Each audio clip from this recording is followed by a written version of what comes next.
Live from New Delhi, you're watching DD India Live, India's voice to the world. I'm Siddharth Bharadwaj. Coming up in the next 30 minutes. Prime Minister Narendra Modi's five-nation visit to begin from July 2nd. PM to visit Ghana, Trinidad and Tobago, Argentina, Brazil and Namibia. Visit aims to boost bilateral ties, other areas of cooperation. Also to attend BRICS Summit. UN Conference on Development Aid kicks off in Spain. UN chief urges aid surge in world of climate chaos, raging conflicts. Donald Trump's big beautiful bill faces true test in House of Representatives. Senators to start voting on a list of amendments to the bill.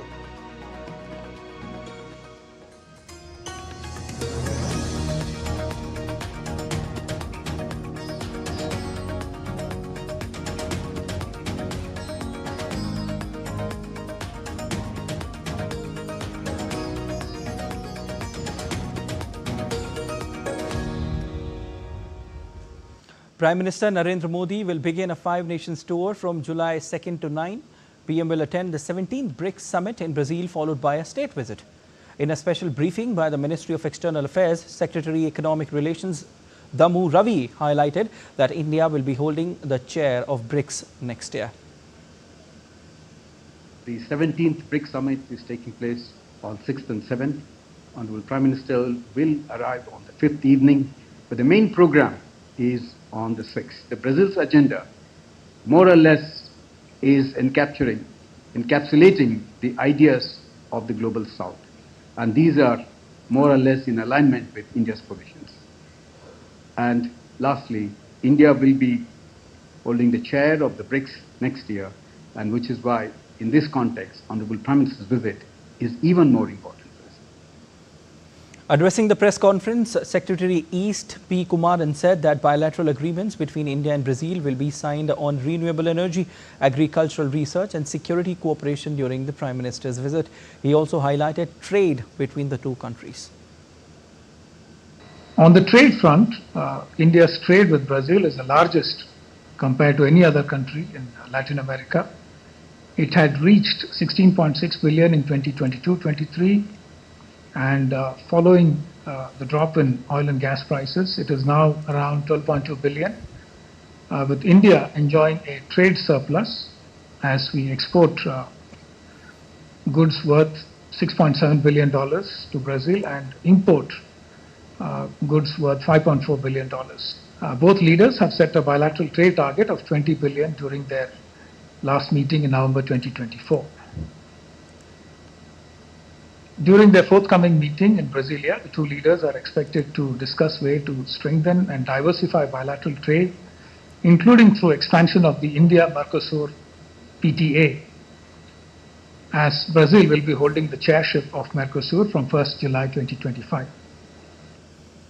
Prime Minister Modi will undertake a visit to Ghana from July 2nd to 3rd, and this will mark a prime ministerial visit from India to Ghana after 3 decades. Honorable Prime Minister will be visiting Ghana on 2nd and 3rd July. This visit is happening after 30 years. There will be delegation-level talks during which the bilateral relations will be reviewed and also discuss various ways to strengthen and deepen bilateral relations. Honorable Prime Minister will have a one-on-one meeting with his counterpart. Then there will be a banquet dinner in honor of Honorable Prime Minister. The next day, Prime Minister will be addressing the Parliament, and he also will be interacting with the Indian community there. Prime Minister Modi will also pay an official visit to Trinidad and Tobago from July 3rd and 4th. The visit is the first bilateral visit at the prime ministerial level to Trinidad and Tobago since 1999. This marks the first visit by Prime Minister Modi to TNT or Trinidad and Tobago as Prime Minister, and is the first bilateral visit by an Indian Prime Minister to TNT since 1999. The visit comes at an opportune time as this year in 2025 the country is commemorating 180 years of the arrival of Indian immigrants to Trinidad and Tobago. This shared history forms the bedrock of our close and enduring people-to-people ties. In the third leg of his visit, PM Modi will visit Argentina from July 4 and 5 at the invitation of President Javier Milei. This will be the first bilateral visit by an Indian Prime Minister in 57 years. Prime Minister Shri Narendra Modi is visiting Argentina on 4th and 5th July on an official visit. PM has traveled earlier to Argentina for a G20 meeting in 2018. But this will be the first bilateral visit by an Indian PM in the last 57 years. Argentina holds the world's second largest shale gas reserves and the fourth largest shale oil reserves, along with, of course, substantial conventional oil and gas deposits, making it a potentially important energy partner for India in the future. India's External Affairs Minister Dr. S. Shankar is set to visit the United States from June 30 to July 2 at the invitation of U.S. Secretary of State Marco Rubio. During the visit, EAM Shankar will participate in the next edition of the Quad Foreign Ministers meeting scheduled for 1st of July in Washington, D.C. The Quad Foreign Ministers will continue discussions from their last meeting held in Washington, D.C. on 21st of January 2025. They will exchange views on regional and global developments, particularly those concerning the Indo-Pacific, and review the progress made on various Quad initiatives in the run-up to the Quad Leaders Summit, which will be hosted by India. The ministers are also expected to deliberate on new proposals aimed at advancing the shared vision of a free and open Indo-Pacific.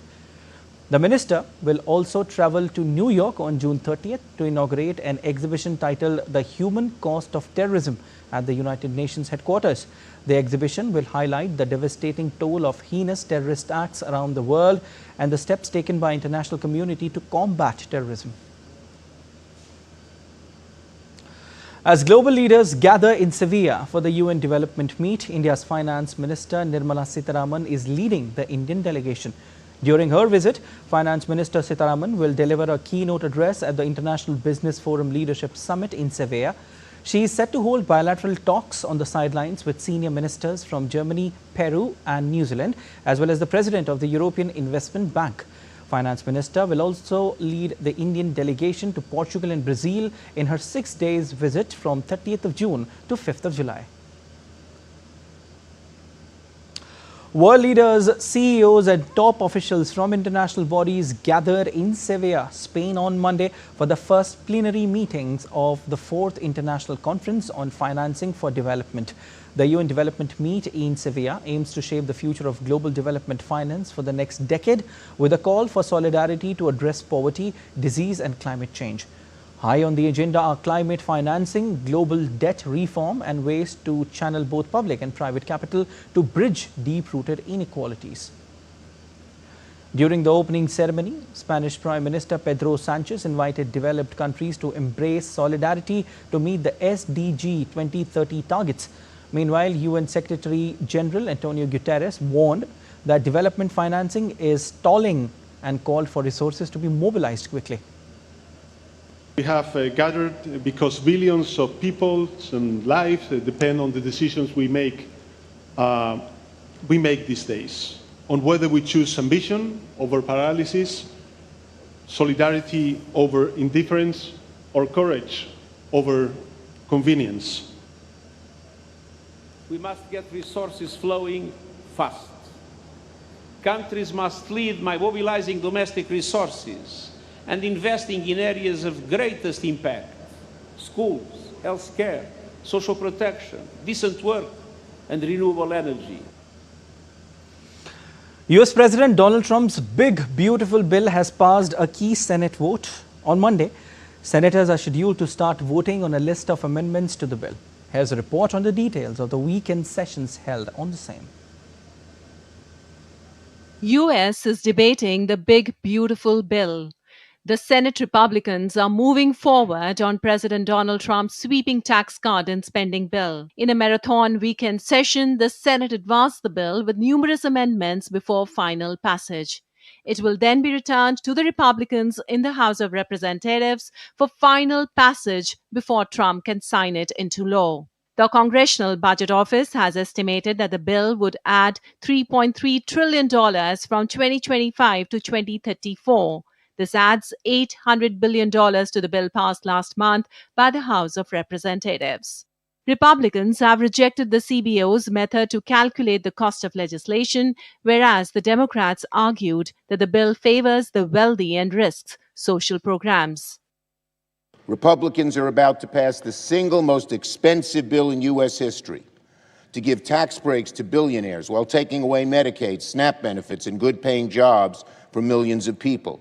CBO just this morning said it will explode the debt by $3.3 trillion. And they said it will likely cost more over time. More than that, closer to $4 trillion. Rather than be honest with the American people about the true costs of their billionaire giveaways, Republicans are doing something the Senate has never done before, deploying fake math and accounting gimmicks to hide the true cost of their bill. Look, Republicans can use whatever budgetary gimmicks they want to try and make the math work on paper, but you can't paper over the real-life consequences of adding tens of trillions to the debt. In a 51-49 vote to the bill, the Senate only narrowly advanced the tax cut, immigration, border, and military spending bill on Saturday. Taking to social media, Trump hailed the vote as a great victory for his great, big, beautiful bill. Senate bill has incorporated many changes to the one passed by the House. The Senate version of the bill makes permanent an array of tax cuts that the House version would have allowed to expire in a few years. The Senate version raises to $40,000 the maximum deduction for state and local tax payments with annual inflation adjustments. That deduction will revert to its current $10,000 level after 2029. In the federal income tax deduction, the Senate bill would provide $6,000 per year for people over 65, whereas the earlier House version would have offered a $4,000 deduction. Both would end after 2028. The Senate bill would roll back clean energy incentives created by President Joe Biden's 2022 Inflation Reduction Act and would also propose a new tax on these projects if they cannot prove their products are made without Chinese parts, as well as a new tax break for coal production. The Senate version of the bill on Medicaid would clamp down on provider taxes and delay the implementation of these changes until 2028. The Senate also included an extra $25 billion for rural hospitals. The Senate bill would raise the nation's debt ceiling by $5 trillion, but the House version had called for a $4 trillion increase. Both the House and Senate initially included a provision that would have allowed the U.S. to impose new taxes on residents, businesses, and other entities from countries that are found to impose unfair foreign taxes. If the Senate passes the bill, it will then return to the House of Representatives for final passage before Trump can sign it into law. Bureau Report, DD India. And still to come on this edition of DD India Live. President Trump says US not offering Iran anything nor speaking to Tehran. German Foreign Minister Johann Wadephul visits Kiev, praises defense cooperation with Ukraine. 2 firefighters killed in Idaho ambush, suspect found dead, area continues to report active wildfire.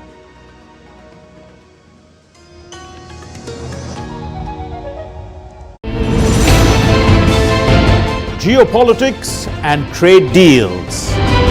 Economic challenges amid development. Hard work and the path to prosperity.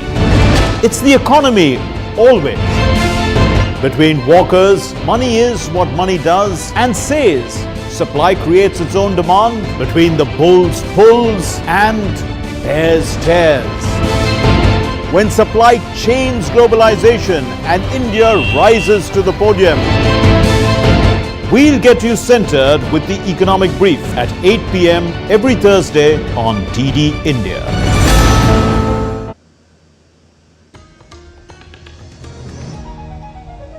You're watching DD India Live. I'm Siddharth Bharadwaj. India's President Draadi Munmu visited Uttar Pradesh's Gorakhpur on Monday during her two-day tour of the state. President Munmu attended the first convocation ceremony of the All India Institute of Medical Sciences. The event marks a milestone for graduating medical students and reaffirms the institution's commitment to healthcare excellence. Earlier, President Draadi Munmu graced the convocation ceremony of the Indian Veterinary Research Institute in Uttar Pradesh's Bareilly. Speaking on the occasion, the President said that institutes like IVRI should find indigenous and low-cost treatments and nutrition for the animals, adding that they should also look for alternatives to those medicines whose side effects affect not only animals but also humans and the environment. Moving on, US President Donald Trump on Monday said he was not speaking to Iran and was not offering the country anything, reiterating his assertion that the United States had totally obliterated Tehran's nuclear facilities. Trump on Friday dismissed media reports that said his administration had discussed possibly helping Iran access as much as $30 billion to build a civilian energy producing nuclear program. Iran and the US have held indirect talks since April, focusing on finding a new diplomatic solution regarding Iran's nuclear program. Tehran says its program is peaceful and Washington says it wants to ensure Iran cannot build a nuclear weapon. Israeli Prime Minister Benjamin Netanyahu said that Israel's 12-day war with Iran ending June 24 opened opportunities to free 50 hostages held by Hamas in Gaza since October 7, 2023. Israeli military chief Ayal Zamer suggested that the Iran conflict could advance objectives against Hamas. Netanyahu prioritized hostage release as per the Hostage and Missing Families Forum. US proposed ceasefire talks continue. However, Hamas demands a full Israeli withdrawal while Israel insists on dismantling Hamas. Israel's Netanyahu on Sunday spoke to Israel's Shin intelligence service alongside its new temporary head following Ronen Bar's June 15 resignation amid government efforts to remove him. Netanyahu hailed the elimination of two deadly threats to Israel's survival, referring to the recent 12-day war with Iran. I want to inform you that many opportunities have now opened up, as you surely know, following this victory. First and foremost, to rescue the hostages. Of course, we will also need to resolve the issue of Gaza to defeat Hamas, but I believe we will achieve both missions. Beyond that, broad regional opportunities are opening up, in most of which, almost all, you are partners. German Foreign Minister Johann Wadephul on Monday arrived in Kiev, underlining Germany's continued support for Ukraine. The visit comes a day after Ukrainian President Volodymyr Zelensky called for help from Washington and Western allies to bolster Ukraine's air defenses after a Russian strike on Sunday. The strike involved hundreds of drones, cruise and ballistic missiles. Germany is Ukraine's second biggest military backer after the United States. That adds pressure on Europe. To emphasize the German government continued commitment to Ukraine. The country is currently being hit by terrible attacks. Putin is obviously using the focus on the Middle East to continue his war here, which continues to violate international law. We must not allow him to do that. Der nach wie vor völkerrechtlich. Kremlin spokesman Dmitry Peskov has stated that the peace of talks to resolve the conflict in Ukraine depends on Kyiv's position, the effectiveness of US mediation and the situation on the ground.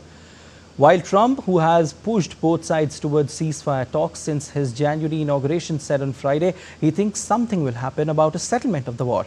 Peskov did not elaborate on what Moscow expects from Washington or Kyiv. Moscow has been demanding that Ukraine cede more land and abandon Western military support, conditions Kyiv calls unacceptable. Although a date for the next round of talks hasn't been confirmed, but Russia hopes for clarity soon. Shifting focus, a strange incident was reported from the northwestern US state of Idaho, where a gunman ambushed and shot dead two firefighters responding to a forest fire. The motive for the shooting was not known and police did not provide any details on the suspect, saying officers were still working to identify the slain man. The suspect was found using cell phone location information and his body was removed by a SWAT team as the fire approached. We had a cell phone activation that was in the same spot since about 316. And that it was in the same area, and we honed in on that cell phone, and we saw that there was a male, appeared to be deceased, with a weapon nearby. So we have currently one dead shooter. Based on the preliminary investigation that was being conducted, the bushfire is still burning in the city of around 56,000 people, which is near the border with Washington state.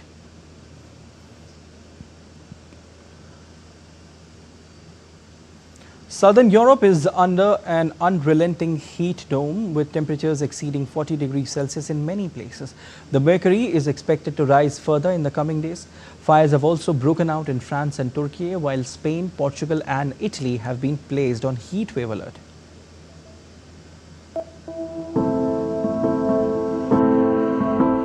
Southern Europe is experiencing severe wildfires amid a heat wave that has been intensifying across the region. Almost entire France seems to be reeling. Wildfires have spread across the southwest part of the nation, prompting precautionary evacuations. French Weather Service has also issued an orange heatwave alert for 84 out of France's 101 regional departments for Monday. Spain, Italy, Greece, Portugal and the UK are also experiencing extreme temperatures. In Italy, 21 cities were on high alert for extreme heat. Hospital emergency departments across the nation have reported a 10% increase in heat stroke cases. Several areas in the southern half of Portugal, including Lisbon, are also under a red warning until Monday. Meanwhile, in London, temperatures have risen above 30 degrees Celsius, a figure that is about 10 degrees above the average.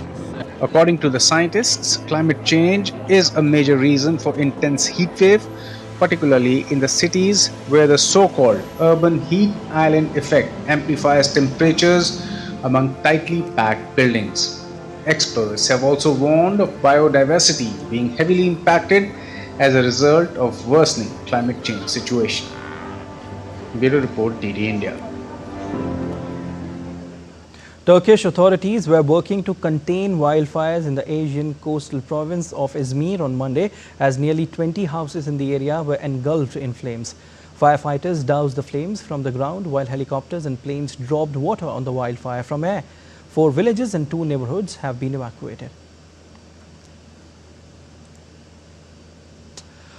Let's take a look at other stories making news around the world. A villa outside Paris, once owned by legendary fashion designer Karl Lagerfeld, is set to go under the hammer on Tuesday. Known for combining luxury with the understated elegance, the property will be auctioned using a centuries-old French tradition where bidding time is measured by burning of candles. K-pop megastar BTS Shin kicked off his first solo world tour with a high-energy concert at Seoul's Goyang Stadium. After 2 sold-out shows in South Korea, Jin will head to Chiba and Osaka in Japan before taking his tour to North America and Europe. The concert series is a spin-off of his popular YouTube show Run Jin, in fact, on BTS official channel, marking an exciting new chapter for the global star. Mexico City Zoo celebrated the 35th birthday of Xinjing the panda with a festive event and a special cake. The panda is one of the oldest giant pandas under human care anywhere in the world. The celebration featured a traditional Chinese dragon dance organized by the Cultural Center of China in Mexico, delighting visitors. In sports, 2-time defending champion Carlos Alcaraz and women's world #1 Aryna Sabalenka will be in the spotlight as the Grand Slam got underway in London on Monday. The world #2 Alcaraz kicks off his campaign against 38-year-old Fabio Fognini of Italy on the first day of the tournament. Alcaraz's last defeat at Wimbledon come against Jannik Sinner in 2022. He hopes to become the 5th man in the Open era to win at least 3 consecutive Wimbledon titles after Novak Djokovic, Bjorn Borg, Roger Federer and Pete Sampras. Sabalenka starts her campaign against Canadian qualifier Carson. The 27-year-old Belarusian is three-time Grand Slam champion but has suffered defeats in the Australian Open and the French Open finals this year. Sabalenka is yet to clinch the Wimbledon title. That's all for this edition of DD India Live, but let us know your thoughts on the news of the day. For those on the go, you can get all the latest news and updates from India and across the world on DD India mobile app. The app is available on both Android and iOS platforms, and you can scan the QR code on the screen to download now. We'll be back with more news as it breaks here on DD India. I'm Siddharth Bharadwaj from all of us here in Delhi. Thanks for watching DD India Live.